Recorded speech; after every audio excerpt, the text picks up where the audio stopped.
मध्ये माझे स्वतःचे व्यवसाय आहेत. त्याच्यामध्ये मी ट्रेडिंग करतो. मी सॉफ्टवेअरचा माझा स्वतःचा व्यवसाय आहे. त्यामुळे जेव्हा आम्ही सॉफ्टवेअर बनवून देतो त्याच्यामध्ये आम्हाला जे पैसे मिळतात त्याला इंग्लिशमध्ये तेच शब्द आहे. ट्रेडिंग जेव्हा करतो जे मधले पैसे मिळतात त्याला तोच शब्द आहे आणि माझ्या व्यवसायामध्ये जर मी करत असेल, मी चोरी तर करत नाही. मी मेहनत करतो. माझा व्यवसाय आहे. मी 20-25 वर्ष हा व्यवसाय करतोय. कळलं की नाही? त्यामुळे मला याबद्दल कोणी बोलू शकत नाही आणि संजय निर्मूलला बोलायचा बिलकुल अधिकार नाही. काही वर्षापासून महापौर आणि 10 वर्षापासून आमदार काही काम केलं नाही, त्यामुळे इथे बदलची गरज आहे आणि तुम्ही नवीन चेहरा. नाही, विरोधी पक्षाची मंडळी असं बोलत असतात. मी मुंबई शहराचा महापौर होतो, त्यामुळे महापौर असताना जे काय काम केलं ते मुंबईकर जनतेला माहिती आहे आणि आमदार म्हणून 10 वर्षात जे काम केलं ते दिंडोशी जनतेला माहिती आहे. केवळ स्वतःची मतं मिळवायची आणि खोटं लोकांमध्ये पसरवायचं म्हणून अशा पद्धतीचं वक्तव्य ही मंडळी करतायत. पण दिंडोशी जनता सुज्ञ आहे.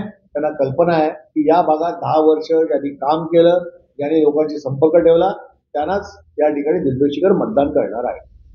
अरे बाबांनो, मी तुम्हाला 100 वेळा सांगितलं की मुंबई महानगरपालिकेच्या नियमामध्ये नवीन जेव्हा एखादी बिल्डिंग बनते तेव्हा त्याला टँकरद्वारे पाणी पुरवायचं असतं आणि जे कामगार काम करतात त्यांना अर्धा इंचच कनेक्शन महानगरपालिका देते.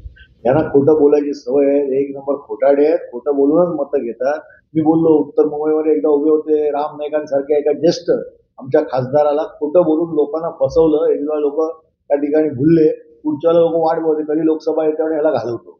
मग गोपाळ निवडून होते. याची परिस्थिती अशी आहे. त्यामुळे खोटं बोलतात आणि मतं मिळवतात.